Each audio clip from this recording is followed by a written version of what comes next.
humahataw, humahagupit, lumalatay na komentaryo sa himpapawid. 2x2. Walang takot sa paghimay sa masalimuot na isyu ng bayan. 2x2. Humahataw na mga balita at impormasyon. 2x2. Ating damhin, ating lasapin ang hagupit na 2x2.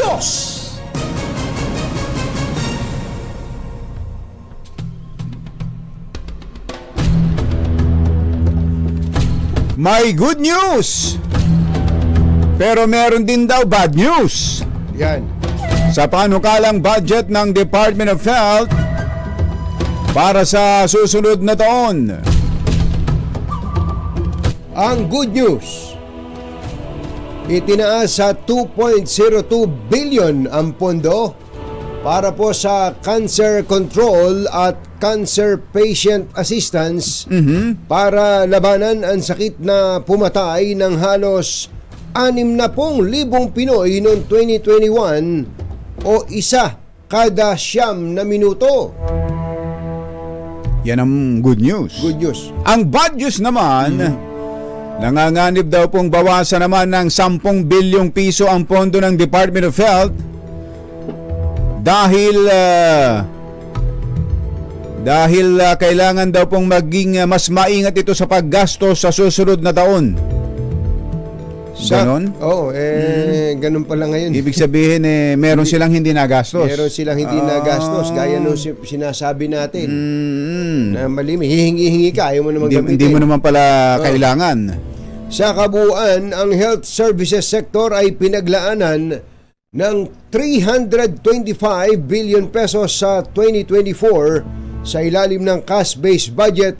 Mas mababa daw po ng 2 bilyon kumpara ngayong taon. Isyu ng bayan. Dos. Pag maitim ang balak, magtago ka na. 2x2. Si Jerry at si Anthony narito na. 2x2. Hahataw ng todo, urado ka. 2x2. Ang katotohanan dala nila. 2x2. Walang sinasamba pali, maniwala ka. 2x2. Hataw ng gusto, tol, umasa ka. 2x2. 2x2.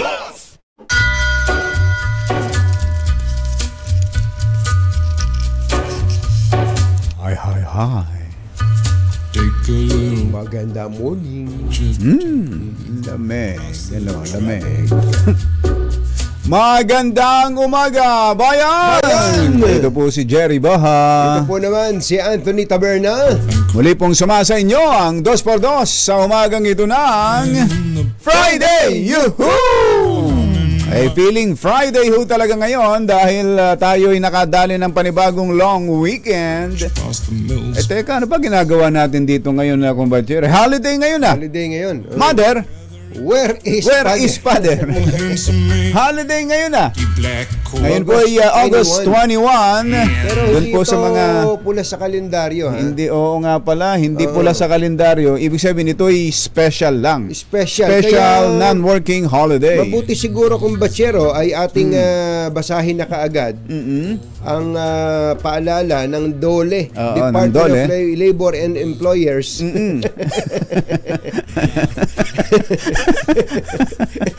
Magpapaalala. Mali ka agad Department of Labor. Baka naman yan pabor sa mga employers. Yang babasahin mo na yan. Malamang. Kasi ito ay website ng DOLE. dole.gov.ph. Pinapaalala nito na alinsunod sa mga umiiral na batas ay ganito po ang mababasa. Pakinggan po ninyo. Pursuant to Proclamation number 42 series of 2022 na ayon sa proklamasyong iyan as amended na binago, by Proclamation Number 90, Series of 2022, mawid-wid pala yan. which declares the regular and special non-working Na days nagdedeklara ng holidays, special man o may ice cream sa ibabaw for 2023. para sa taong ito. Nandito na.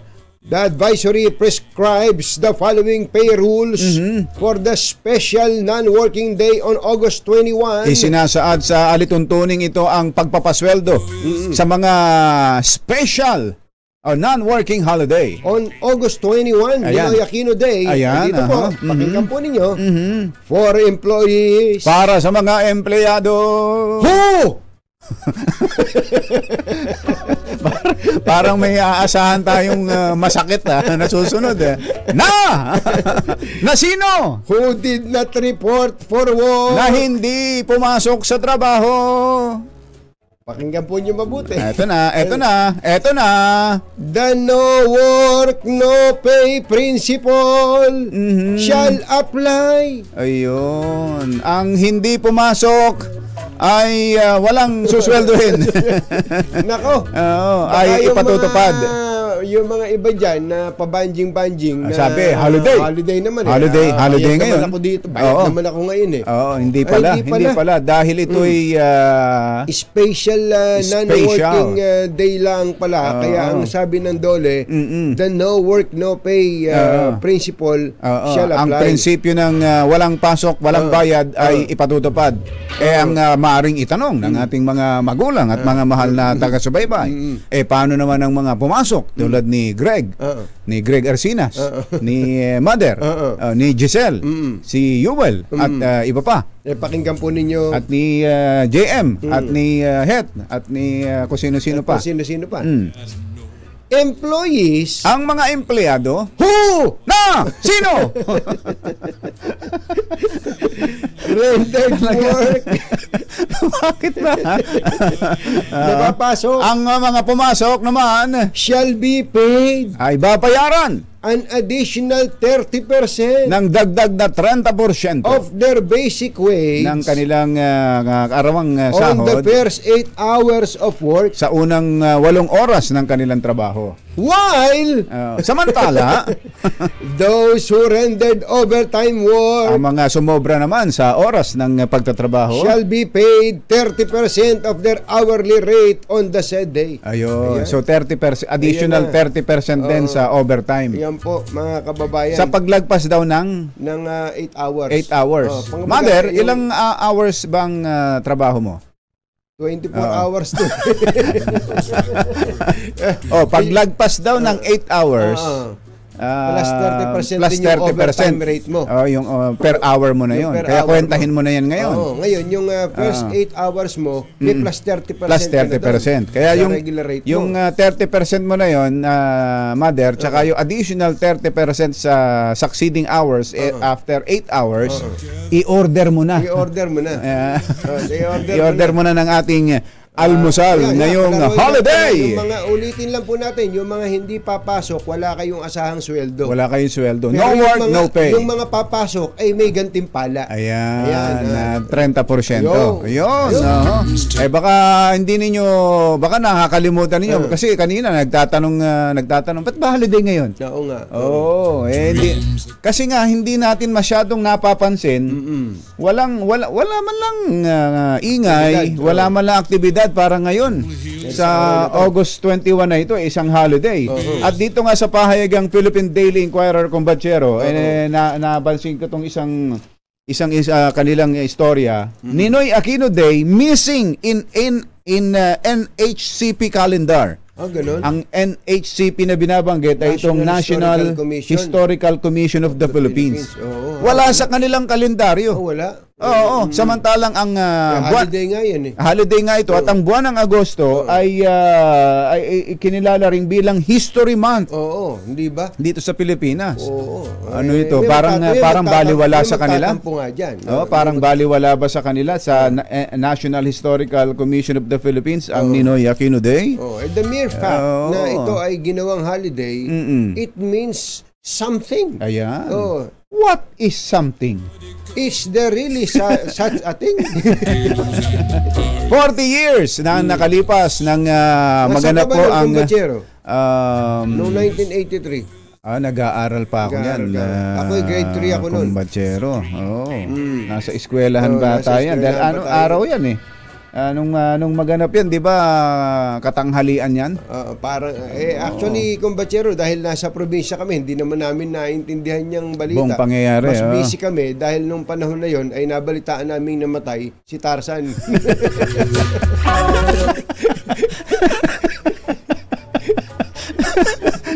Sinong Tarzan? Yung totoong Tarzan? Yung Johnny Weissmuller ba yun? Yung original Tarzan. Sabi kasi pinag-uusapan sa eskwela, namatay na pala si Tarzan. Ha? Namatay? Sino yung napapanood sa TV na sumisigaw? Sino yun? Kala namin pag napapanood mo pa, buhay pa eh. Oo. Iba pala. Tsaka kasi marami nang pumalit na Tarzan eh. Si Rene Requestas ka eh. Nag-Tarzan din yan. Naging kapartner ni Joey De Leon sa Tarzan. Ay nakong buhay ito. Ang mga kumbasyero ng bayan, Katunying at Ka-Jerry. 2 por 2. Inuulit po natin na holiday ngayon, August 21, dahil Ninoy Aquino Day. Ito po yung araw na pinaslang si dating Senador Ninoy Aquino. Yan po ang ginugunita. Meron kayang event dyan sa People Power Monument. Ayan, magandang meron kayang mga kasi nga ito dapat mapansin ito ng gobyerno na itong National Historical Commission of the Philippines wala sa kanilang kalendaryo. Wala nun? Ang August 21 na siya ngayong ginugunita natin bilang special non-working holiday dahil sa Ninoy Aquino Day. Oras po natin. Mr. Jerome Tang, Lakyam Chap Gohun, 6:15 ng umaga. ACS Balita, susunod na.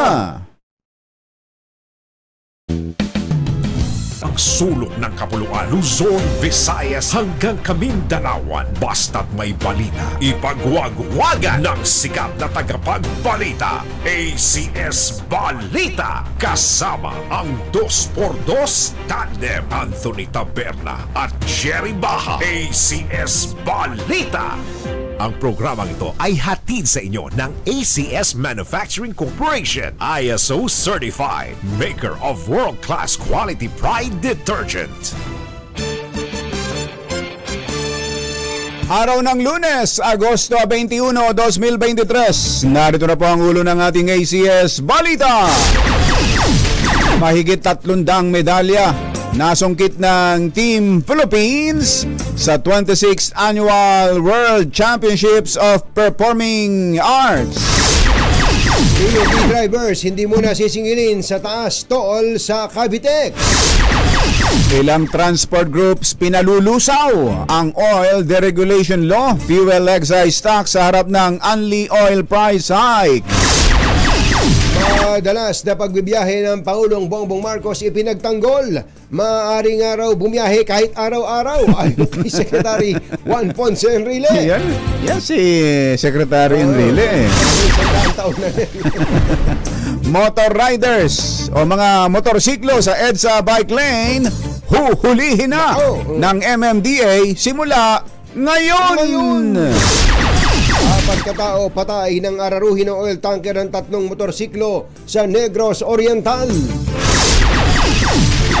Magandang umaga Luzon, Visayas, Mindanao. Good morning Philippines. Hello world. Kami po ang inyong mga tagapaghatid balita. Ito po si Anthony Taberna. Ito po si Jerry Baha. At ito ang ACS Balita. Sa detalye ng ating mga balita, ACS Good News. sa ating good news, muling napatunayan na kakaiba ang talento ng mga Pilipino pagdating sa performing arts.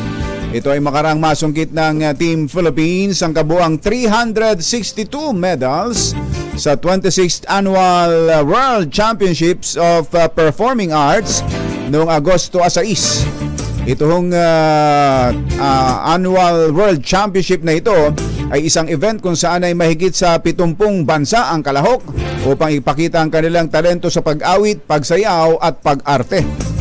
Hindi tayo na imbita dito, kumbatsero. Sayang. Si Mother lang Oo. Paglalagyan sila kay Mother. Na isali sana natin at nadagdagan pa yung 362 medals. Ang dami, no? Ang Team Philippines ay nakakuha ng 86 gold medals, 91 silver, 59 bronze, 10 finalist medals, 56 na semi-finalist medals at 53 division winner plaques. Bukod sa higit 300 medalya, nakakuha rin ng Team Philippines ng 7 scholarship mula sa New York Conservatory of Dramatic Arts, 4 na senior grand champions at isang senior grand champion recognition mula sa WICOPA. Itong World Championships of Performing Arts. Sa FB post ng Team Philippines nakalagay ang after 6 years, we won the grand champion title again. Mabuhay ang talentong Pinoy. Congratulations! 6:24 ang oras ngayon na imbag na bigat kada kayo amin na po. Agreeing kayon, gising na. Hindi muna sisingilin ng mas mahal na toll fee sa Cavitex ang mga operator at driver ng public utility vehicles. Ayon sa Pangulo't CEO ng Metro Pacific Tollways Corporation na si Rogelio Babes Singson. Layo nitong maibsan ang pasani ng mga tsoper ng pampublikong sasakyan. Sa ilalim ito ng Abante Card Program ng MPTC kung saan 3 buwan magiging exempted ang PUV drivers at operators sa bagong toll rate. Kailangan lang i-rehistro ng mga operator o driver ang kanilang RFID account para ang luma pa ring rate ang ikakalta sa kanila kapag dumadaan sa Cavitex. Driver pa rin, ipinababasura ng grupong Manibela at Piston ang oil deregulation law, maging ang excise tax sa langis sa gitna ng walang tigil na taas presyo sa mga produktong petrolyo. Ayon kay Piston National President Modi Floranda, 250 pesos ang nawawalang kita sa mga tsoper kada araw dahil sa mataas na presyo ng petrolyo o 7,000 kada 25 araw. Nanawagan din ang Manibela sa gobyerno na paspasan ang pagpapalabas ng fuel subsidy para sa mga umaaray na drivers ng PUVs. Alas 6:25 ang oras ngayon. Diyos maray na aga sa Indogabos mga Bicolano. Mata na kamo, gising na. Ipinagtanggol ni Chief Presidential Legal Counsel Juan Ponce Enrile ang 403 million pesos na ginastos ng Pangulong Bongbong Marcos sa kanyang mga biyahe noong 2022. Ang kakaiba sa balitang yan, actually hindi balita yan, kumbatsero dahil pinaliwanag, idinipensa, ipinagtanggol ng presidential legal advisor. Ang balita dyan, kapag tinira niya yan, pag kinontra niya, sinabi niya, mali yan! Oo, tama. Hindi dapat yan. Ayun, dapat ganun. Yan, nakuha nyo na. Yan yung balita. Samantala. Sa ibang balita. Sa sports balita. Ang paliwanag po ni Enrile, 79 na taong gulang. Bakit nakalagay doon? Ba't nilagay pa yung edad? Ano to? Complainant?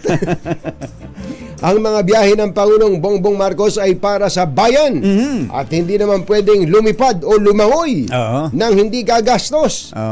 Dagdag pa ng dating senador, maaaring bumiyahe ang Pangulong Bongbong Marcos sa abroad kahit araw-araw kung kinakailangan. Mas maigian niya lumalabas kaysa nakakulong lang sa opisina.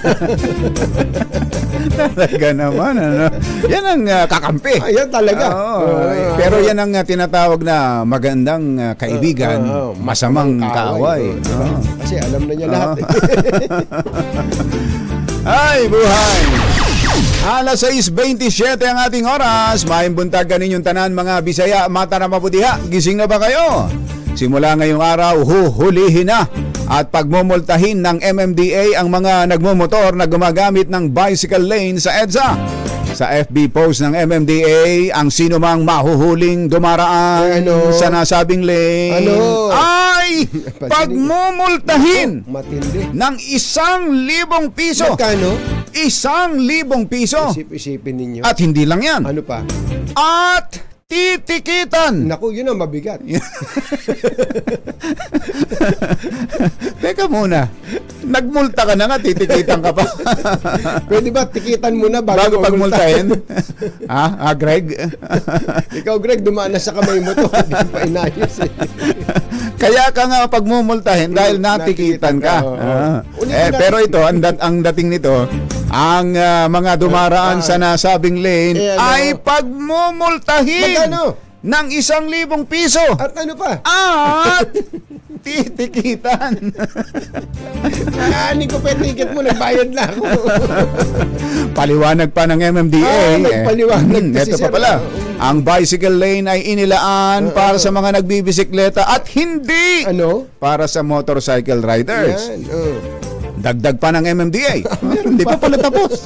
Hindi na magamit ng mga siklista ang bike lanes dahil sa EDSA dahil maraming motorcycle riders ang dumadaan dito at ginagamit nilang fast lane. Ayan. Punong-puno na nga naman. May maganda tanongin din natin na MMDA dyan. Kapag ka ba, halimbawa, wala namang dumadaang bisikleta. Pwede na ba dumaan yung motorsiklo? Pwede rin. O kaya sa carousel, sa carousel, pag walang dumadaang bus, pwede bang dumaan ang kotse ron? at tukuyin din nilang, kala ko fast lane ito. Hindi ba? Yun ang palusot ng iba. Kala ko fast lane ito. Fast lane, ang ganda. Pinahayos nyo pa nga di ba? Alas 6:29 ang ating oras. Ito, tama-tama. Andito na pala. Andito na pala si Chairman Romando Artes ng MMDA. Chairman Artes, magandang morning. Magandang morning po sa inyo, Katanyong, Ka Jerry at sa inyo, Kasway. Apo. Salamat at kahit na holiday, madaling tawagan si Chairman talaga. Chairman, may mga riders yung nagsasabi na pinag-iinitan nyo raw yata sila. Yung mga nagmumotor. Nung una, yung ayaw nyo pasinungin pag umuulan. Ngayon naman daw, ayaw nyo nang padaanin sa bicycle lane. Mainit daw po ba talaga ang dugo ninyo sa mga nagmumotor? Meron ba kayong hugot o may nakaraan ba kayo sa motorcycle? Hindi naman po. Yan naman po ay programa namin sa pag-aayos ng lansangan. Kung napupunan niyo po, bumibigat po ang dali ng traffic. At kami po ay nag-iisip ng mga pamamaraan para po kahit paano maibsan po yung nadadanasan ng ating mga kababayan. Linawin ko lang po Ka Jerry, ito pong bus lane at ito pong bicycle lane ay programa at polisiya ng DOTR. Ang MMDA po ay tagapagpatupad lamang ng batas regarding this. Kami po kasi ay nakakatanggap ng mga reklamo mula sa mga bicycle groups na yun nga po, sinasakop na po ng nagmumotor. Ito pong exclusive supposedly na bicycle. Ito nga, sa picture. Punong-puno ng motorsiklo yung pinakita natin picture na yun. Hindi na makakadaan yung bisikleta dyan. Oo nga po. Kaya po, kami po ay magiging remiss sa duty namin kung hahayaan namin ito. Samantalang may mandato po na iyan po ay para sa bisikleta. Pero hindi naman po ibig sabihin ay kinikipit namin sila. In fact, about a month ago, pinaaral ko na po sa TEC, sa Traffic Engineering Center natin, kung pwedeng maging shared na lane itong mga bicycle lanes. In fact, nasimulan na po namin yan. Nagrekomenda na po kami sa San Juan City. Ngayon po mga bollards po dyan sa Ortigas ay alisin. Tanggalin na. Dahil nakakasikip po ng daloy ng traffic. So kayo pala yun. Kayo pala ang nag-recommend na alisin na yun. Tama po yun. Inaral po namin yan na masyadong masikip ang Ortigas dahil 2 lanes lamang po yung isang portion dyan. Kung may bollards pa po at tama na kumakain pa ng space yung mga bollards na yun. Akala naman namin si Mayor Francis ang may gusto nun at kayo may ayaw, Chairman. Yun na. Ay hindi po. In fact, kami po ang nag-aral noon at inirekomenda po namin na tanggalin na ang mga bollards at maging shared lane. Ganun din po sa EDSA. Iyan po a month ago ay akin na pinaaral kung ano po ang magandang gawin para ma-accommodate din po yung ating mga nagmumotor. Just that marami pong challenges dyan. One, for sure, aangal po yung mga bicycle groups. Pangalawa po, 100 plus thousand na po ang dumadaan. If I recall it right, nasa 124,000. Sa motorsiklo ang dumadaan sa EDSA. kaya po bang i-accommodate yung volume na yon. Yan po sa existing bicycle lane, i-exclusive po ba natin sa kanila o shared. Tapos po, yung challenges po dyan dahil nasa right, paano po pag may tulay or may underpass, saan po sila dadaan sa taas, in each case, matatamaan po sila ng mga stoplights sa mga intersection. Yung mga ganoon pong challenges ay kailangan po namin aralin pa bago po kami gumawa ng rekomendasyon. At kasi po at the end of the day, yan po ay project ng DOTR. At sila po yung magdi-decide, hindi po kami. Kami po hanggang rekomendasyon lamang base po sa aming pag-aaral. At least na ipaliwanag ninyo, Chairman, na hindi mainit ang dugo ninyo sa mga nagmumotor. Wala kayong hugot. Wala kayong hugot sa mga yan. Ako po, nagmumotor din po ako. Weekend at paminsan-minsan. So, wala po akong grudge against them. Gusto ko lang po talaga na maiayos. Pero kailangan po ay may basehan kami. May datos, may scientific na pag-aaral. Bago po kami umaksyon. Alam ko naman po hindi ko kayang i-please lahat. Pero ginagawan po namin ng paraan para po kahit pa paano huwag po tayong makakos ng traffic. Sumusunod po tayo sa batas. Nasaan na po yung anong stage na po yung pag-aaral na baka para pwede mag-share yung bisikleta at motorsiklo dyan? Within the week po ay meron na pong findings yung ating Traffic Engineering Center. Susulat po tayo sa DOTR at magkakaroon po tayo ng consultation bago po yan isapinan para po makuha naman po natin yung sentimiento ng both ng bicycle groups at yung pong mga nagmumotor para po balance po tayo. Tama po. Meron na po ba kayong baka pwedeng isama nyo sa pag-aaral kung anong oras maraming nagbibisikleta, na maraming nagbibisikleta. Ang motor kasi anytime. Yung baka po kasi kako may off-peak, may peak tapos may off-peak na nagbabike. Pagka peak hindi pwedeng pumasok ang motorsiklo. Tapos pagka off-peak naman baka po kako pwedeng isama sa study yon. Actually, may datos naman po kami na nagbibisikleta. Magandang suggestion po yan. Aaralin po namin yung oras siguro nga ng off-peak. Although, ang problem po, pag ganyan kasi na hindi mo, may oras lang na papasok sila at lalabas. Mahirap po yung pagpasok at paglabas dyan sa lane na yan. Pero aralin po namin. Pag-aralan. Pero meantime, Chairman, tinanggal na ba yung mga barrier dyan? Dati kasi meron pa yung orange plastic. Meron EDSA po. Meron sa EDSA. Pero yung kumakain din nga ng space, Chairman Opo, yung sa EDSA po ay naandyan pa kasi nga po part po ng pag-aaral namin yan. Pero yung sa San Juan po, yung sa Ortigas ay unti-unti na pong inaalis po. Hindi nyo pa ba tatanggalin yung sa EDSA? Para mas makaluwag? Tingnan po namin, kasama po naman yan sa inaaral ng Traffic Engineering Center natin. Nagkakaroon po kami ng mga simulation kung ano po ang dapat gawin kung sakali na gagawin na lang po natin motorcycle lane and bike lane. Yan po existing. So linawin lang natin, pinag-aaralan ninyo na maging sharing lane ng motor at bicycle yung bicycle lane, pero meantime hanggang wala pang malinaw, hanggang hindi pa yan ang desisyon, manghuhuli kayo, huhulihin simula ngayon yung mga motorsiklong dumadaan dyan. We have to understand, Katangin Jerry, yan po ay existing na traffic regulation na hindi po namin pwedeng hindi ipatupad. Otherwise, kami po ang madidemanda ng mga bicycle groups dahil sasabihin nila may batas na nagsasabi na ito ay para sa bisikleta. And yan pinapayagan namin na i-dominate or punuin ng mga motorcycle.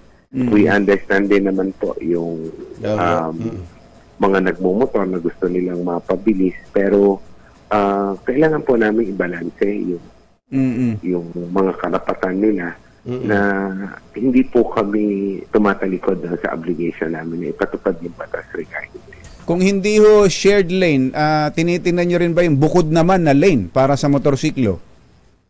Well, Tulad sa Commonwealth.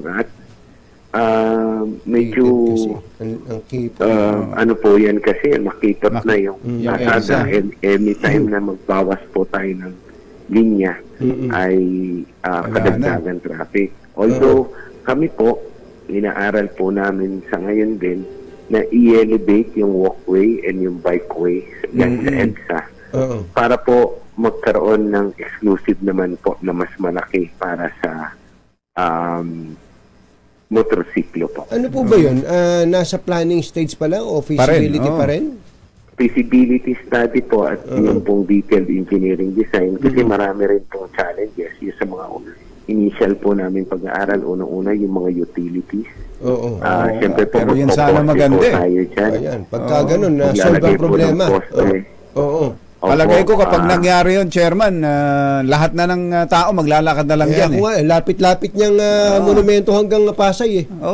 Pagka nilakad. Pag nilakad mo, namamasyal ka pa sa para kang nasa mall kapag ginawa yan. Sana mangyari yan. Initial na naman po kami na pag-aaral pero gusto po namin kasi na-definitive lalong-lalo na yung engineering design. Yes. May mga challenges nga po tulad po ng mga MRT stations. Sagad po yan sa sidewalk. So, kailangan po kami makidaan although na-discuss ko na po ito initially kay Sir Jenny Bautista and very supportive po siya. Even DBM po nung nag-budget call kami, we presented this and na-excite po si Secretary Amena Pangandaman. Ako lang po ang nag-hold back dahil sabi ko wag muna po natin pondohan this coming 2024 dahil gusto ko po muna matapos yung feasibility study. Yeah, that's right. Detailed engineering design. Baka kasi pondohan namin tapos hindi ko pala kayang implement because of the challenges. So gusto ko po definitive na yung study na kaya po implement. Sir, last na lang promise, maikli na lang. Kanina nagbibiroan na kami ni Kumbachero but I think serious matter po na baka pwedeng magkaroon din kayo ng window, pwede nyo ring pag-aralan yung window period o window time na pwedeng daanan po yung bus lane. Kasi maaawa ka sa mga motorista, pati yung mga pribado, napakamahal pa naman ng ng gas ngayon na Secretary, Chairman. Opo, sige po. Sasama po namin din sa pag-aaral po siguro yan. Pero although kasi po, madidefeat yung purpose ng exclusive bus lane. Sa buong mundo po, talagang exclusive yan. Kasi nga po, ang design po niyan ay mag-move tayo ng tao kung hindi po tayo makamove ng mga sasakyan. So, talaga pong ang design niyang bus lane natin ay para po mas maraming makabiyahe ng mas mabilis. Dahil nga po, masikip ng sobra ang ating mga lansangan. Mass transport talaga. Talagang kailangan natin mass transport system. Chairman, maraming salamat po sa inyo. Salamat po. Thank you po. Thank you. Magandang araw po sa inyo. Magandang araw po sa inyo. Chairman Don Artes, MMDA. Balita. Alas 6:41 ang ating oras, magbabalik pa rin ang ACS Balita. ACS Balita. This time check is brought to you by ACS.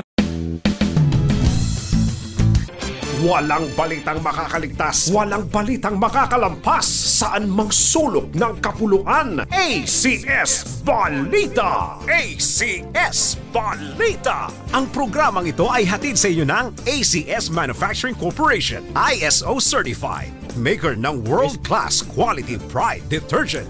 Hi! Magandang morning! Anong araw ba today, Kumbachero? Abay, today and everyday Smart Dishwashing Day! Yuhuu! At sa ating everyday dishwashing, siyempre, Smart Dishwashing Paste. Heavy duty and linis dahil may double tanggaling formula kaya tanggal sebo, tanggal bakterya pa. Saan ka pa? Yan ang Smart Dishwashing Paste. Sa plato, kaldero at plastic, linis, fantastic! Kaya number 1 ang Smart Dishwashing Paste, a product of ACS Manufacturing Corporation. Alas 6:48 ang ating oras. Sa ilan pa nating mga balita. O eto, sa mga sumasakay ng LRT, pinalitan na po ang pangalan ng Roosevelt Station ng LRT. At ito'y ginawa ng Valderrama. Fernando po Jr. FPJ Station. Asa yung picture natin, Mother? Ayan oh. Si Supremo, si Lito Lapid ang author po ng panukalang batas. At siyempre kasama dun si Senator Grace Poe, si dating Senate President Tito Soto. Yan. Si Coco Martin. Ayan, ang probinsyano. Ayan, oh. Batang Quiapo. Yan po yung ginanap kahapon sa mismong birthday ni FPJ. Yan. Pang ilang taon na? 84th birthday ni FPJ. Birth anniversary. Birth anniversary. At ngayon naman ay birthday ni Senator Lito Lapid. Kaya sabi ni Senator Tito Lapid. Tito Soto kasi sabi Lito Lapid. Pinagsama kasi. Sabi nila, Kuya Ricky Alipio, walang Lito Lapid kung walang FPJ. At yan sa lahat ng kwentuhan, binabanggit lagi yan ni Senator Lito Lapid dahil ang tatay niya, stuntman noon pa ni FPJ. Totoo. Tapos nung mawala, siya naman ay pinalit. Walang Lapid. Tama. Ayun. So, hindi lang istasyon ng LRT yan pati yung buong Roosevelt Avenue. Kaya nga may nagagalit.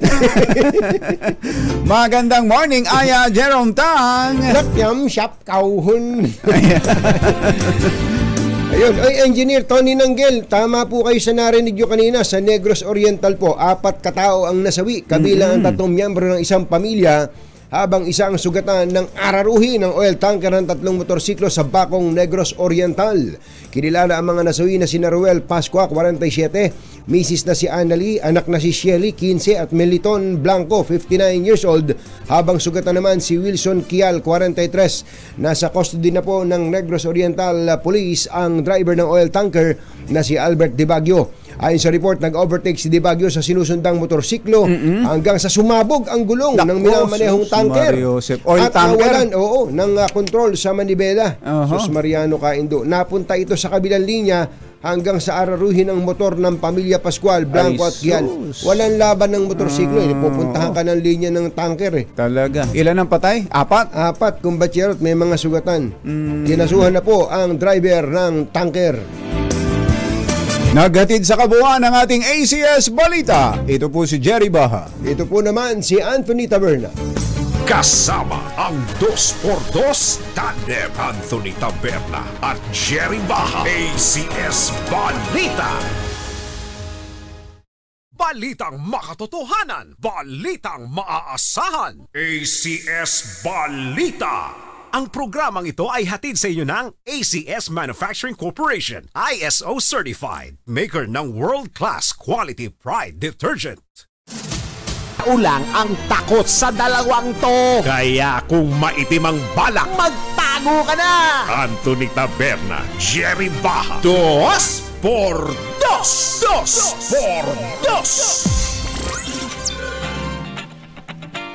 Magagaling yung mga nanonood sa atin sa YouTube, kumbatsero. Halimbawa si Joan Su, sabi niya, in other countries like Taiwan and Japan, they use the sidewalks as bike lanes because the pavement are equally and evenly flat and wide. No obstruction or any clutter. It is impossible to do that here. Yun Kumbaga, nga, hindi ka na problema. makikiagaw dun sa bike lane ng sa kalsada. May bukod. Pwede mong gamitin yung, sabi niya, pwede mong gamitin yung bangketa. Kasi nga malalapad din ang bangketa. Malalapad din ang bangketa, saka flat din, walang mga obstruction. May mga lugar talagang pwede, may mga lugar na ganoon, pwede dito sa atin. Pero sa EDSA, wala na talaga. Wala na, Kaya maganda nga sana yung elevated walkway na siya rin magiging bike lane. Meron ding allotted space for bicycle. Gusto ko yun, exciting yun. Kung sisimulan pa lang ang Duterte administration, di ba? May nagpapanukala na yan dyan. Hanggang ngayon, di pa tapos yung kanilang feasibility study. Madugo pwede siguro yan. dahil nga doon sa engineering requirement. Pwede yan na doon sa mga, kapag matutumbok na doon sa LRT station, baba ng konti, lakad, akayin yung bisikleta, tapos pagtaas sa istasyon, sampa ulit, bisikleta ulit. Lalo diba? pa ngayon may mga bisikleta kumbatsero na foldable eh. Yun, naku. Foldable lang. Bibigyan mo Kaya. yung bisikleta mo, lalo na nga kung hindi naman pang mountain climbing yan eh. Oo, tapos malaking kikita yun, magiging self-sustaining yun, kumbatsero. Lalo na't may mga ilalagay din ng mga commercial spaces doon. Kiosko. Pag nagutom ka, kain ka. Di ba? Para ka lang naglalakad sa mall. Tapos hindi mo mapapansin, nasa Pasay ka na pala. Galing ka ng monumento. Yung umikot ka lang sa MOA, kumbatsero, baka nga naikot mo na yung buong EDSA. Sa haba ng MOA. Sa dami ng lalakarin mo. Ay, Mr. Bossing Boyet Barakel, happy birthday. Happy birthday. Binabatid ka ng buong PMA Marangal Class of 1988. Tsaka si Bong Belmes ng Arms Corps Firing Range, kumbatsero, hinahanap ka. Yung mga pinuha yung ganyan, no? Yung ganyang pagputok niyan sa firing range. Tsaka si Kuya Alfred Sabala, tsaka si Lieutenant General Eric Alinio diyan sa Camp Karingal Firing Range. Hinahanap ka rin, kumbatsero. Kasama ni General Nick Torres. Sasambid ako nung isang araw eh. Hanap kayo na hanap sa akin. Eto na pinuntahan ni Edniel Parosa yung binabanggit kaninang bicycle lane sa Ortigas na tinanggal na yung mga bollards at magiging shared lane na. Ganun ba mangyayari doon? RH52, Edniel Parosa. Kami na Edniel! Jerry at Anthony, kaiba doon sa EDSA na hinigpitan yung mga pagdaan ng mga motorrider o yung iba pang mga motoristang dadaan sa bike lanes. Dito, sa pamahalang lungsod ng San Juan, tila malalagay pa umano sa alanganin yung mga siklista sa loob ng sarili nilang mga daanan. Ito'y dahil ginawa na ng shared lanes sa Anthony at Jerry. Ang pamahalang lungsod ng bike lanes ng San Juan City para maibsan umano ang traffic na nararanasan sa kanilang lugar. Dito mismo sa kinatatayuan natin sa Ortigas Avenue ay tinanggal na ang bike lane bollards na inilagay noong 2020 sa gitna ng pagdami naman ng mga naging interesado sa tinatawag na active transport dahil sa panahon o kasagsagan ng COVID-19 pandemic. Pero dahil sa pag-aaral ng MMDA, Jerry Tunying, nagpapakitang sanidaw ng traffic sa Ortigas itong bollards, tinatanggal na ito. Ni Mayor Francis Zamora, nagpayag naman ng takot ang ilang siklista sa maaring epekto nito sa kanilang kaligtasan. Sa ating panayad sa siklistang si Eric Balesteros, nangangamba siya. Dahil kapag pinagsama na itong motorcycle lane at bike lanes, baka naman sila yung malagay sa alanganin. Pakinggan natin siya. Dito, ang nangyayari, dati kasi separate yung bike at saka yung motor. Ngayon, pag nagka-traffic dito, ang problema is sumasama na yung motor sa bike lane. Maraming mga commuters ngayon na hindi naman bihasa sa pagbibisikleta. Mga bago lang, lalo na yung nung pandemic. So, ang problema ngayon is kung hindi nila matansya yung mga motor, pag huminto, doon mas-disgrasya yung bisikleta. Sa kabilang banda, Jerry at Anthony, aminado naman itong isang siklista na si Raniel Avellana na nagdudulot niya ng traffic itong bike lane bollards, pero nakadepende naman mo rito sa paggamit ng mga dumadaang motorista. Pakinggan natin itong si Raniel Avellana. Sa akin, depende kung paano siya na gagamit. Kasi nagkakos siya ng traffic kasi naghahalo-halo. May bisikleta, may motor na pumapasok sa loob ng bike lane. So, ang nangyayari, yung bollards, parang nag-focus lang din talaga siya ng traffic pag kasi halos singit-singit yung bisikleta sa mga motor. Kunying at Jerry, ang sabi ni Mayor Francis Zamora, papalitan itong bollards yung tinatawag na cat's eye marker. Ito yung parang nakaumbok na ilaw. O namang shape. Oo, tama. Nagre-reflect din doon sa kalsada. Pero kung makikita niyo sa ating likuran at doon sa mga ipinadala nating video, wala pa na isang cat eye marker ang nandito sa bahagi ng Ortigas. Binaybay natin itong bahagi mula doon sa may EDSA patungo rito sa may kanto ng Santolan, at wala pa rin yung cat eye marker. Pero syempre, kaka-anunsyo lang naman ang San Juan LGU. Saka kung ikakabit ka mo yun, gawin na lang nakalubog. Wag na yung nakaumbok. Magiging cause pa. Yun ang cause na aksidente. Yun ang delikado sa bisikleta yun. Gusto nila lagyan ng ilaw, pwede rin. Mahal lang. Marami na kumita doon. Marami na kumita doon sa cat's eye na yan. Yun yung nakikita natin na cat's eye markers nitong huli. In fact, bago yung bollards, Anthony at Jerry, dito sa may area ng San Juan, may ilang kalsada rito na mayroon talaga silang cat eye marker. na may reflector, hindi yung kusang umiilaw, pero yung may reflector, kumbaga, yung nagre-reflect yung ilaw. Pero ngayon, hindi pa nai-install itong sinasabi ni Mayor Francis Zamora. Siguro, sa mga susunod na panahon, tabayaran natin itong sinasabi niya na marker para magsilbing guide. Doon naman sa mga siklista na mayroon pa rin bike lanes. Linawin natin, mayroon pa rin bike lanes ganoon, pero ginawa itong shared lane para makadaan din ibang motorista, lalo na sa gitna ng traffic, at magkakaroon na ulit ng klase o pasukan. Mahagi itong Ortigas, Tumingat Jerry, mayroon ditong private school na alam naman natin na kapag nag-park yung mga nag-aaral o yung pamilya nila, yung mga nag-ahatid, ng traffic sa lugar. Yan muna ang latest mula sa lungsod ng San Juan. Ito, Edniel Parrosa, tuloy-tuloy sa pagbabalita, tuloy-tuloy sa serbisyo. Sama-sama tayo, Pilipino. Thank you, Edniel. Mga kumbatsero, yung problema natin. Pag punta ka talaga sa kalsada, katakot-takot ang makikita mong problema. Ano? Kaya dapat pinag-aaralang mabuti. Tulad lang yan, kumbatsero, naalala mo, yung Ross Boulevard. Ang laki ng ginastos dyan sa mga cat's eye na yan Asa na may ilaw, di ba? Ang ganda, natutuwa tayo. Kay Cois, kay Mayor Cois, may cat's eye dito. Ang liwanag sa gabi. Nasira yung kalsada. Okay, paano gagawin mo ngayon? Ang laki ng milyon-milyon ng ginastos mo doon. Tapos kayo magre-repair ka ng kalsada. Wala na. Wala na yung cat's eye. Actually, bago pa masira yung kalsada, sira na yung cat's eye. Nawala na yung cat's eye. Isa-isa lang nawala. Ay, sa mga mga kapitbahay natin dito sa Pasay City, lakasan ninyo ang mga radyo ninyo at ang inyong telebisyon. Dahil andyan, nag-iikot si Sherwin Alvaro at mamimigay ng limpak-limpak na 1,000 piso sa pagbabalik ng 2x2.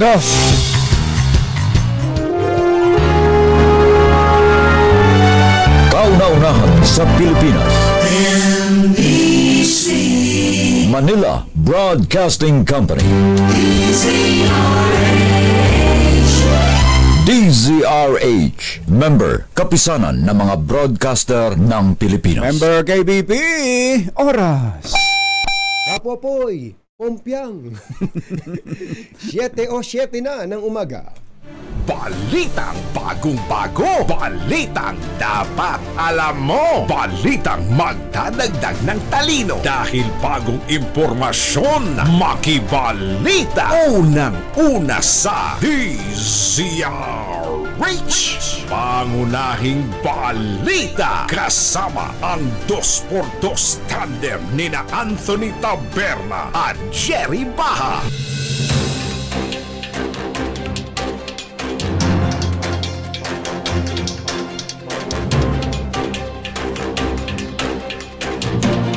Araw ng Lunes, 21 ng Agosto 2023. Narito na po ang ulo ng ating mga pangunahing balita. Joint naval drill sa South China Sea o sa West Philippine Sea ikinakasa ng US, Japan at Australia ngayong linggo. Budget ng DOH sa 2024 binawasan ng 10 bilyon. Cancer Fund tumaas. Transport groups humihirit ng panibagong pisong taas sa pasahe sa harap ng nakaamba na namang oil price hike bukas. Outbreak ng dengue at leptospirosis pinangangambahan ng DOH dahil sa climate change. Nakatakas na preso sa Bilibid, idinitalye kung paano siya nakatakas sa isinagawang reenactment. Kunin ng Netflix yan, ha? Oo, magaling yan. Babaeng Taiwanese national na kinidnap sa Malabon na rescue ng mga pulis. Magandang umaga Luzon, Visayas, Mindanao. Good morning Philippines. Hello world. Kami po ang inyong mga tagapaghatid balita. Ito po si Anthony Taberna. Ito po si Jerry Baha. At ito ang pangunahing balita. Detalye ng mga balita sa aming pagbabalik. Alas 7:09 ang ating oras. This time, Kasyan ka kung makinig sa DZRH, malakas ka rin sa amin. Itoto nyo na ng malakasan ang inyong radyo at makakay na ang matyempuhan ng aming roving reporter na nakikinig o nanonood sa DZRH. Instant, mananalo ka ng malakasang 1,000 pesos. Sa DZRH Malacash promo, hatid sa atin ang kauna-unahang radyo sa Pilipinas, DZRH. Una sa Pilipinas, una sa Pilipino. 7:16 ang ating oras. Saang parte kaya ng Pasay naroon si Sherin Alvaro? Wag lang sa mga motel, ha? May mga nakikinig ba ng, kung may nakikinig meron. Hindi lalabas yun, kumbachero. Talaga. Pero meron pala mga motel ngayon, ibang klase na. Kwento na sa akin ni John Jun. Si John Jun na nagkukwento? Bakit? Ni John Jun. Pagka daw pumasok ka sa motel ngayon, sa lobby ka talaga dadaan. Hindi yung drive-in. Wala nang drive-in. Hindi, meron ganun talaga. Tapos kitang-kita mo yung kitang-kita nung attendant kung sino yung kasama mo. Ganon? Oo, kaya lang kwenta. Kaya nga si John John pipiksi-piksi. Sherwin, asan ka, Sherwin? Exact location. Hindi motel itong pinakikita ko, ha. Ano? Alin? Owa to. Owa pala yan. Pero maganda yung building ng Owa. Ganda. Pero ang katabi niyan, yung mga katabi niyan, anong mga katabi niyan? Kabahayan ang katabihan yan. Mga kabahayan yan. Mga kabahayan. Sa may umalis ka kasi doon sa FB Harrison. Doon sa FB Harrison ang pila eh. Pero ito, speak of malakasan, ha, may malakasan din pinapagawa ngayon ng OWA. Ito nga kanilang mga rehabilitation, repair, renovation of various comfort rooms dito sa OWA Center Building sa Pasay na nagkakahalaga ng 21,346,381.83. Yan yung kaya may construction dito sa labas. Ganyan yung nagpapagawa sila ng mga CR dito sa building na to. Umaabot ng 21 milyong piso, pero hindi yun yung pamimigay natin dahil dito sa looban may malakas. Ilang CR ba yan napakamahal? Yun nga rin ang tinatanong ko. Ang 21 million? Napakarami siguro. Sa siyam na palapag na building, ilan ba ang CR? Abot ba ng 21 million? Sabagay, baka naman magaganda talaga CR. Baka gagandahan talaga na gagandahan. Lalagyan ng shower tsaka ng jacuzzi. Pwede. 21 million. Dami CR. Sige. Motel. Maghanap ka na nakikinig dyan, no? Ito malakas na nakikinig dito. May baong-baong radyo si Tatay. Tatay, pagkali nyo. Amado ni Jesus po. Naku, nagpi-feedback. Pakilayo mo yung radyo. Inaan nyo muna yung radyo nyo. Yan. Okay. Pangalan nyo ulit. Amado ni Jesus. Amado. Tatay Amado. Since 2014. Hindi ba kaya hindi naman. Ganun lang muna kasi. Ipin. Malakas ang radyo yung baon-baon. Hindi na ako ito kapag umaga kasi kasama ang pakikot ko.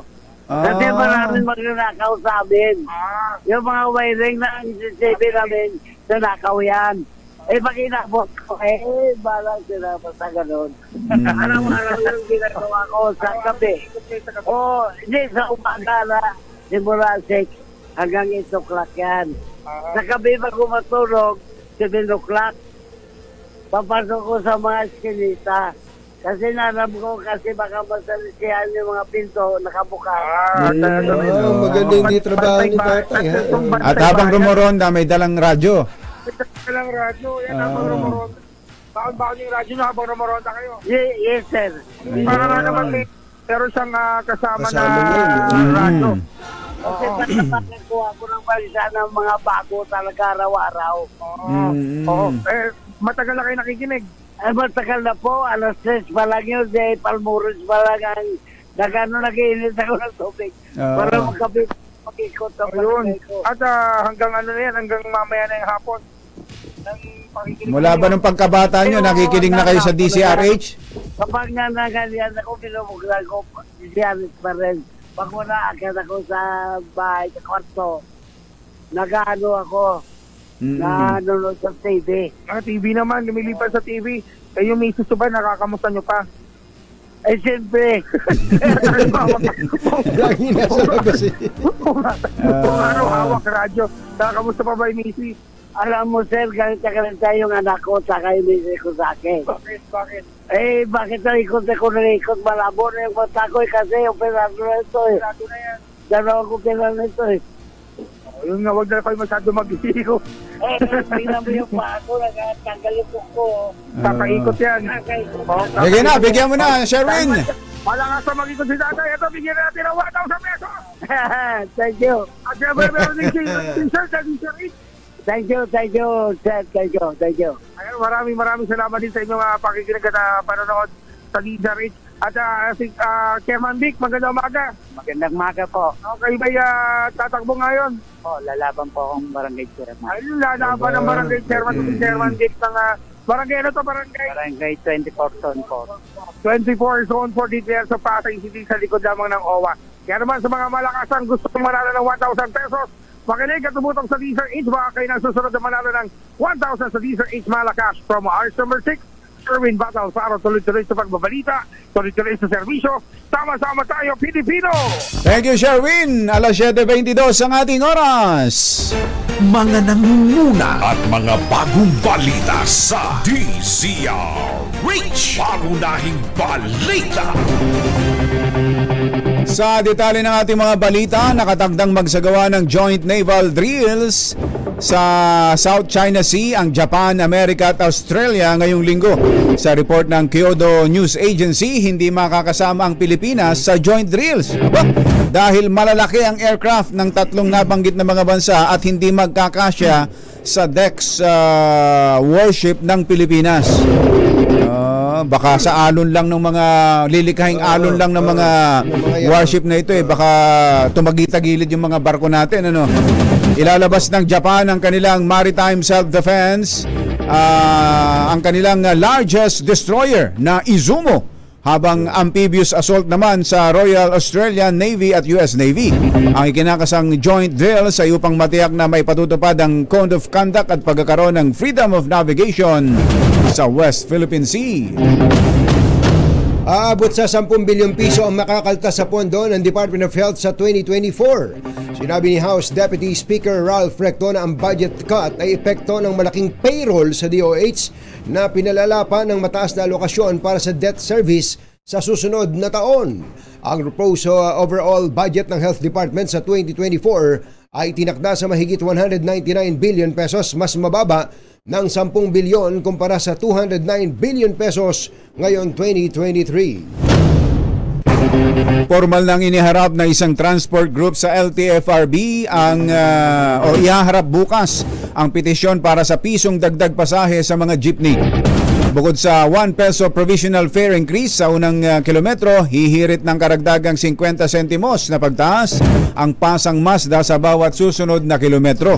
Gayunpaman, nangako ang grupo na sa oras na maging normal o matatag ang halaga ng o pang presyo ng mga produktong petrolyo, kanilang hihilingin din sa LTFRB na bawiin ang provisional increase. Nakaamba na naman tumaas ang presyo ng mga produktong petrolyo bukas. Sa pagtaya ng mga impormante sa industriya ng langis, maglalaro sa 70 centavos hanggang piso ang dagdag presyo sa kada litro ng gasolina. Posible namang hindi gumalaw o kaya ay tumaas ng 20 sentimos kada litro ang diesel, habang 40 hanggang 70 sentimos ang itataas ng kerosene. Una nang sinabi ng Department of Energy na posible pang magtuloy-tuloy ang serye ng oil price hike sa susunod na 2 buwan. Bunsod ito ng 1 milyong bariles na tapyas produksyon kada araw ng Saudi Arabia na siyang pinakamalaking oil exporter sa mundo. Alas 7:25 ang ating oras. Posibleng makaranas ang Pilipinas ng dengue at leptospirosis outbreaks dahil sa climate change. Nagbabala si Health Undersecretary Eric Tayag na maulit ang dengue outbreak na nangyari sa bansa noong nakaraang pagtama ng El Nino. Bukod dito, sinabi ni Tayag na posibleng magka-outbreak din ng leptospirosis dahil sa madalas na pag-ulan at pagbaha.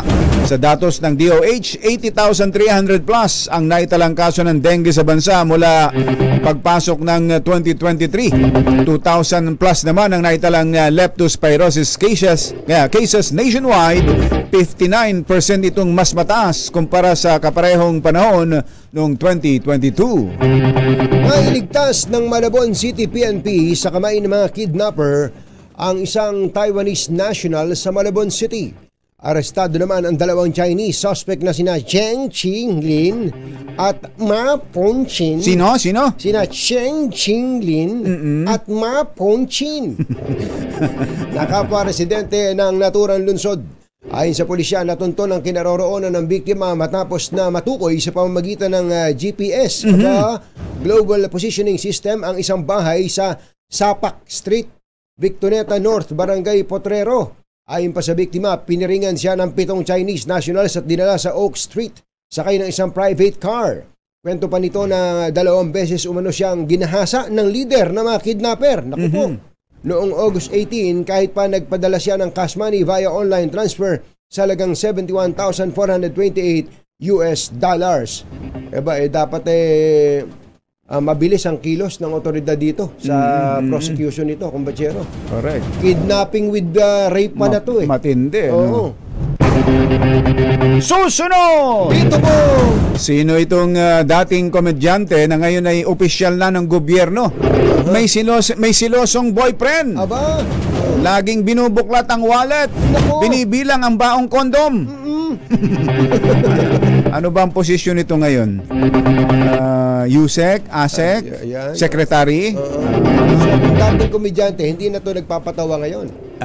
Hindi na lumalabas sa telebisyon. Sino yan? At iba pang mga nagbabagang balita sa pagpapatuloy ng Pangunahing balita 727. Tagawa ng reenactment ang presong si Michael Cataroha kung paano siya nakapuga sa bilibid sa Muntinlupa. Sa mga videong inilabas ng Bucor, makikita ang pag-reenact. Ayun. Pumasok pala, pumailalim sa truck. Ano ito? Truck ng basura? Basura, oh. Ayun, oh. Pinakita ayun, oo. Pero sa ibabaw, paano siya paano siya nakapwesto sumuot siguro sa ilalim. Ayun, oh, ayun. Doon muna siya dumaan para maipakita yung kung paano. Tapos makikita siya sa ilalim ng itong ipinapakita ho ang reenactment kung paano nakatakas si Michael sa harap ng Board of Inquiry, kung paano siya sumiksik at kumapit sa ilalim ng isang garbage truck. Ayun na nga. Una rito, sinabi ng 25 anyos na bilanggo na nagpanggap siyang bisita at casual na lumabas ng oblo. So hindi pala yun ang totoo. Hindi yun totoo. Ang dami ng good time nito eh. Mukhang magaling nga, ano? Magaling gumawa ng kwento eh. Ginaya rin daw niya ang tatak na inilagay sa mga dalaw gamit lamang ang kanilang ballpen. Anong totoo dun kaya? Ano? Alin to? Yung dumaan ba dyan sa ginamit ba niya yung truck o lumabas na casual na parang na nagpanggap na dalaw? Basta kahit sa paano siya nakatakas, natakasan pa rin. Natakasan pa rin. At may pananagutan pa rin ang pamunuan ng Bucor. Una nang idineklara ng Bucor na patay si Cataroha matapos akalaing sa kanya ang buto na natagpuan sa septic tank. Pero napagalamang ito pala'y buto ng manok. Pero kunin nyo yan kunin ninyo yung si Cataroha na expert. Expert yan eh. Oo, natakasan kayo. Kunan nyo ng mga impormasyon kung paano mo pa maiisip na tumakas dito. Para yun ang paghandaan ng Bucor officials. Ito namang mga senador natin, ay lahat na lang kasi inimbestigahan. Kaya tama itong si Lacaydeo eh. SBI na to eh. SBI. Senate Bureau of Investigation. Lahat na lang inimbestigahan nyo. Tinuwa, nagmukha lang silang mga engot doon. Gusto yata nilang palitan na ang NBI eh. Palitan na. Kung gusto ng mga senador natin na lahat na lang, bawat kibot na lang iimbestigahan. Baka nga pwedeng palitan na si Dilemos doon. Napag-uusapan ng NBI. Meron akong nakita. Ipinatawag ng NBI. Ano ito? May kaso ba ito? Si Doc Tony Liachon, nakita kong nakaharap sa NBI. Anong kaso? Anong kaso ni Doc Tony Liachon? Doc Tony, magandang morning. Magandang morning. Tunying, Jerry. Magandang umaga sa inyo. May nakita kaming mga picture ninyo sa NBI. Ano ba nangyari, Doc Tony? Nanunumpa kayo dyan eh. Paano kasi pinatawag ako ng NBI dahil dun sa mga fake news at saka fake advertisement na ako daw ay naglalako o nagbebenta online na mga unregistered at saka unproven products. Ito yung mga produkto, yung mga Dianorm, Grand Sure, Glofariline at Joint Lab na ginagamit yung aking mukha, identity theft ng Cybercrime Act. Ilang product yun, Doc? Sa watain. Ilang product yun, Doc, yung gumamit sa inyo? 4 na produkto. Tapos, yung isa sinisiraan ng produkto na metformin na mimigay ng Department of Health at ginagamit din ng maraming pasyente yung metformin para itigil yung gamot na yan at i-push yung kanilang produkto. Grabe, ano? Nangyari, may mga pasyenteng tinigil ang gamot na dialysis yung iba. Iba nasira yung atay, nasira yung kidneys. At ang iba nagastos yung kanilang naiipon, lalo na yung mga senior citizen para dun sa mga produkto na hindi kailangan. At dinideliver sa bahay online kasi ang delivery system. Grabe talagang Doc. Tagal-tagal na to, Jerry. Oo, grabe talagang ang panloloko sa social media, no. Kaya nga akala ko kayo ang hinuli ng NBI, Doc. Yung pala kayo ang complainant at kinukunan kayo ng impormasyon. So 4 na produkto 'yan, ginagamit ang pangalan niyo, ang picture niyo sa pagpo-promote ng kanilang produkto at paninira ng ibang legitimate na produkto. Ano daw po ang gagawin ng NBI, Doc Tony? Sabi ng NBI, kailangan kasi daw mag-complain ako. Kasi kung may lead na sila, hindi nila pwedeng hulihin. Sabi ni Secretary Herbosa na nagagamit na rin ng Department of Health, PGH at other websites, inutusan niya si Dr. Sam Sakate ng FDA na makipag-coordinate kay NBI Director De Lemos. At nung August 18 nga, alauna, nagpunta na ako dyan para matapos na once and for all. Kasi nakakapagod din, Jerry, Tunying, na i-correct mo isa-isa dun sa iyong public page. Ang problema niyan, kung makasuhan ka at may namatay, akala ikaw ang nag-push niyan. Kaya nga. Mahirap. So sabi ko, sige na. That is the right thing to do. Makasuhan na at mahuli na sila. Yun ang hinihintay nila. Marami pa pala na mga celebrities na ginagamit. No? Sina Dr. Willie Ong. Si Combatchero lang. Si Tunying. Grabe. Yung sa akin, yung barley. Ang daming, ano ba pangalan nun? Di ba may nakita pa ako nung minsan, ginamit picture ni Helga. Ni Helga, ni Zoe, ni Nanay. Oo nga. Nakalagay, gumawa ng Facebook page, Dr. Tony. Nakalagay, Anthony Taberna Family. Unang-una, wala naman akong Facebook page na gano'n. Tapos yung iba naman, gumawa ng ibang page na Anthony Taberna lang. Tapos ang dami hong ilang produkto na yung in-endorse mo? Ito, lumilitaw na meron daw akong in-endorse ng Agimat. Tama, may isang Agimat. Tapos isa yung iniinom. Kaya daw gumaling si Zoe dahil doon sa Agimat na yun. Tapos yung isa yung tinitimplang iniinom. Yung barley. Na Navitas barley. Ang problema kong Bachero, may mga nag-PPM sa amin, Doc Tony. Umorder sila, nagbayad sila. Tapos wala daw dumating na produkto. Yung iba naman, nagbayad ng malaki, may dumating na produkto, iba.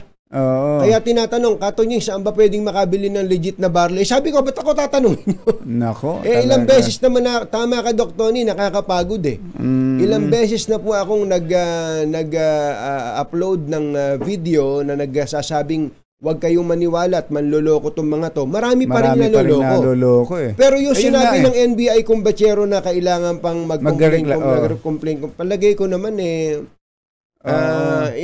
on their own, moto proprio, pwede na nilang tirahin yan. Kaya nga. Doc, hindi ho kaya pwedeng i-require ng NBI ang Facebook, halimbawa kung Facebook ang ginagamit, o Instagram ang ginagamit, o TikTok ang ginagamit, kasi meron silang ano din nun, di ba? Malalaman din naman kaagad ng mga social media sites na yan, based sa complaint mo, pati sila na rin na mag-trace, Doc, in cooperation with NBI. Dati nung panahon ni Secretary Guevara, na i-complain ko na sa dating NBI director, pagka mahuhuli nila, nagsasara ng account, mabubuhay uli another account So, yun ang mahirap. sinusumbong namin sa Facebook. Ayun nga, papatayin yung account, bubuhay uli ng account. Hindi, ito, Doc Tony, yung sa akin binigay na example sa inyo, pangalan ko nga Anthony Taberna Family, nabubuhay yung account, paulit-ulit, at 100,000 na nakaka-share. Tinan mo na yan. Ang point natin dito, ang Facebook, ito mawalang galang sa Facebook. Ang Facebook, napakagaling niyang mag-take down ng account dahil may nagreklamo lang na kung sino. Pero itong katakot-takot na ang reklamo, katakot-takot na ang piniperwisyo, katakot-takot na ang niloloko, hindi pa rin sila gumagalaw. Sa inyo, Doc, Facebook din ang gamit? Facebook, meron pang Instagram Nako, ayan na nga. Grabe Talagang tabas ito Nying, nagpapadeliver. Minsan walang dumadating. Minsan naman may dumadating pero ang sama doon ng packaging at parang bulok pa nga Yun ang nababasa ko Sabi ko, wala po akong kinalaman po dyan. Ang dami doon Tunying at saka Jerry. Ang hirap sagutin araw-araw. Ay, nako, sinabi niyo pa. So ano pong commitment, anong binigay sa inyo ng NBI? May lead na daw sila sabi nung taga-NBI doon kay NBI Cybercrime. Nakausap ko si Attorney Susan Tukay at bibigyan kami ng informasyon. Pero at least andyan yung authority. Meron, meron din resolution si Senator Jingo Estrada 666 tungkol dito. Hindi pa lang kami pinapatawag pero ang tingin ko dapat higpitan yung parusa dito sa ganito at nakakaabala na talaga at nakakatakot na rin tong public safety scam nila. Mahirap ito. Opo. Okay. Doc Tony, maraming salamat at bigyan nyo kami ng update lalo na kapag matutukoy na at makikilala kung sino yung mga nasa likod ng mga produktong yan na ginagamit kayo. Thank you, Doc. Thank you, Doc. Thank you rin. Thank you rin. Maraming salamat. Thank you po. Doc Tony Leachon. Advisor, special advisor ni Secretary Herbosa sa DOH. Yan. Mga nangunguna at mga bagong balita sa DZRH. Pangunahing balita. Bago lang natin bitawan to, mananawagan lang tayo sa mga kababayan natin na huwag kayong madaling maniwala. Huwag kayong masyadong mapaniwalain. May nakita lang kayong ganito. Matuto tayong ang tinatawag na double check, triple check kung maaari. I-verify po natin kung ano yung mga nakikita natin sa social. Ang dali-dali ho ngayong yung Photoshop. Tsaka ang panawagan ko naman, kumbachero, sa social media mismo, sa Facebook. Meron silang malalaman, basta't may nagreklamo about, halimbawa, yung barley na yan. Basta't may nag-type ng barley, i-check nyo kaagad, i-take down nyo kaagad pag may nagbenta ng nag-post ng tungkol sa produktong yan. Ang bilis. Kumikita ba ang Facebook dito sa mga yun nga, yun ang tanong kasi, natin dyan. Ay, maniwala kayo, grabe, huwag kayong magpapaloko. Pag naloko kayo minsan, talagang kasalanan ng manluloko yun. Pero pag nadalawahan kayo, napangatlohan kayo, sabi nga shame on you. Pangunahing balita sa showbiz. Sino ito? Dating komedyante na ngayon ay nasa gobyerno na. National government ba ito? Na meron daw boylet na super siloso. Para daw ano to? Pati daw ang kondom ay iniimbentaryo. Sino yan? Ihatid sa atin ng ating showbiz legend, Morley Alinio. Magandang morning, Morley! Yes! Magandang morning, Luzon, Visayas at Mindanao. Good morning, ka Jerry at ka Tunying, ka Lokas at Super Mega Kabaliw, ang isang komedyanteng aktor na visible ngayon sa gobyerno na kung saan ay humahawak ito ng posisyon. Well, national government? National. Mataas yan. Kwento, pero so meron ng pwedeng secretary, pwedeng undersecretary o assistant secretary rank. Yung rango niya. Mataas ang position niya sa isang agency dito sa ating government. May hawak siya mismo. Ito ang kwento. Alam naman natin, badikla ito. Akla-akla ito. Abay, may boylet ito. May gwapo itong boylet na super mega siloso. Madalas silang mag-away dahil ito yung latest na pinag-awayan nila. Ito palang si Boylet at itong si aktor na may mataas na posisyon sa government na ay may isinusubing condom. Yan. May condom. Binibilang pala nitong lalaki na to ang condom pag nababawasan. Nako. Nabawasan ng isa. Kailangang magpaliwanag nitong si Akla. Ano to si Akla? O mabait natin nga. Kaibigan naman natin to. Kaya ang sarap kasi pag-usapan dahil parang haba-haba ng buhok niya. Para pag siya ba ang babae? Ng isang lalaki, siya ang babae. Si government official. Oo, feeling niya babae talaga siya. Although may lawetra. Ngayon, eto na, nag-away sila nito kailan lang dahil hindi na nakakayanan ng naturang government official ang ginagawang pagsiselos sa kanya. Balita nga natin, madalas na nasasaktan itong si government Chuchu dahil sa sobrang pagiging siloso ng kanyang boyfriend. Sinasaktan siya physical? Oo. Yun ang chika, bukod sa pagiging siloso. Kaya naman, ang haba-haba ng buhok, di ba? Ng naturang akla-akla. Alam mo naman ang mga akla, gusto nila yung babae sila. O di ba? Nagseselos yung boylet nila, ganon? Oo, ako nga gusto ko nga yung pag nakikipag-chismisan ako sa mga kababaihan, sa mga tinatundo, gusto ko yung hawakan ako sa buhok, tapos kakalat ka rin ako dito sa akin. Uwe! Magsaing ka! Ganon! Talaga? Alam mo kaya, yung pala ang mga trip. Oo, kaya doon naiingit ako dito. Naiingit ako talaga. Tapos may tato pa yung braso, yung balikat nung hahablot sa buhok mo at kakalad ka rin ka? Oo, kakalad ka rin ako, diba? Sabi mo, tama na po, tama na.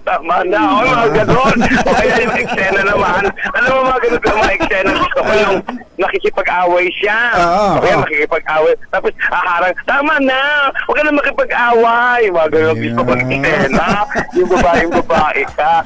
Kaya naman, etong badikla na ito, ini-enjoy yata yung kanyang pagiging girlas sa kanyang jowang guwapo na ngayon ay sobrang siloso. Kailangan ko pa bang bigyan ng clue? Clue! Kailangan! Anong ahensya yan? Anong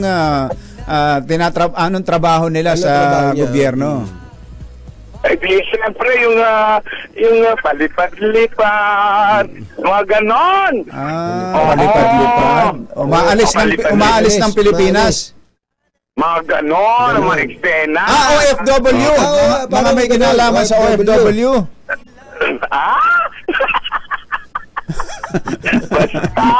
Basta yan ating DZRH Showbiz Atas News. Ito po ang inyong RH47 Morley Alinio, tuloy-tuloy sa pagbabalita, tuloy-tuloy sa serbisyo, sama-sama tayo Pilipino. Bubu! Pala pangunahing balita sa sports. Nagsidatingan na mga opisyal at manlalarong kalahok sa FIBA World Cup 2023. Personal na sinalubong ni Samahang Basketball ng Pilipinas President Al Panlilio si FIBA President Hamani Niang sa pagdating nito sa NAIA kasama ang asawa. Una naman dumating sa Pilipinas nitong weekend ang koponan ng Montenegro, Angola, Mexico at Egypt. Nakatakda namang dumating ngayong araw ang Greece at Dominican Republic habang bukas ang Puerto Rico, Italy, Serbia at New Zealand. Mga nangunguna at mga bagong balita sa DZRH. Pangunahing balita. Nagatid ng kabuuan ng ating mga pangunahing balita. Ito po si Jerry Baha. Ito po naman si Anthony Taberna.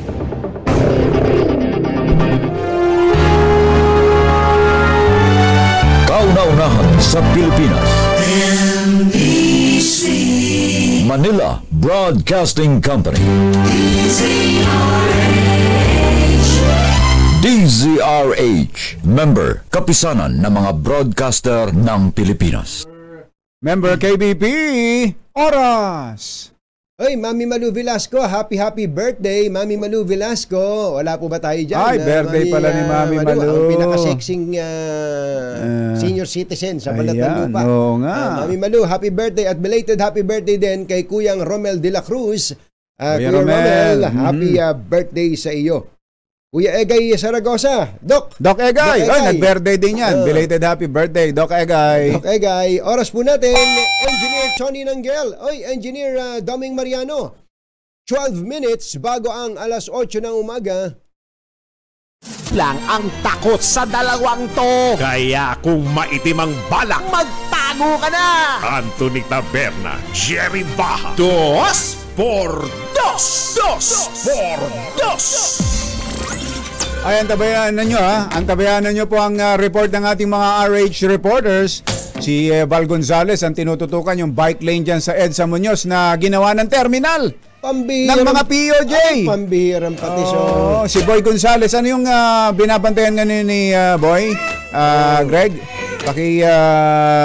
Sulat yung wreath laying dahil holiday nga ngayon, kaugnay ng pagkamatay ni dating senador Ninoy Aquino. Doon po naman sa mga pamilya na gustong lasapin hanggang ngayon ang long weekend. Ayan, hanggang ngayon po wala pang pasok dahil special non-working day po ngayon. Isama niyo po ang inyong pamilya hanggang ngayong araw na lang po na to ang napakatinding exhibit ng Cherry Auto Philippines dyan sa SM Mega Mall Fashion Hall. Ayan. Ito po ay ang opisyal nilang pagdadala ng first ever new era of Green Mobility Tour. Tinan mo yan. Nagsimula ho yan August 18 hanggang ngayong araw na ito, SM Mega Mall Fashion Hall. Makikita nyo dyan yung all-new Tigo 5X Pro Hybrid. Andun din ang Tigo 7 Pro Hybrid and Tigo 8 Pro E+. Plug-in Hybrid. Para kompleto na ang inyong lineup. Ang ganda niyan, kumpatsero, makakapag-test drive at lalo ngayon na napakatindi po ng presyo ng produktong petrolyo. Wala po tayong kalaban-laban dyan. Dahil imported po yan, kailangan na talaga natin kung kakayanin ay mag-shift dito po sa hybrid o kaya sa electric vehicle mismo. Ayan. Punta na doon, makapag-test drive po kayo. At may mga banda pa pala dyan, kumpatsero, na ano na naman yan? Yung Ichi Worms, tsaka yung Sunkissed Lola. At kakanta rin ang 2x2. Yun. Hindi kasama. Isama ang buong pamilya. Ito po mula 10 a.m. hanggang 10 p.m. Yan. Sa mga bahay naman natin, naku, ang panahon natin, biglang iinit, biglang uulan. Baka may mga kailangan ng i-change sa inyong mga bahay. Buti na lang may bubong na maaasahan. Gawa sa state-of-the-art technology. May aluminum na. May pintura pa. Now available na rin sa pre-painted tiles pan. Para sa eleganteng bubong na matibay na, makulay pa. Mag-Cherry Loom, pre-painted ka na! Ang mga kumbatsero ng bayan, Katunying at Ka-Jerry, 2x2.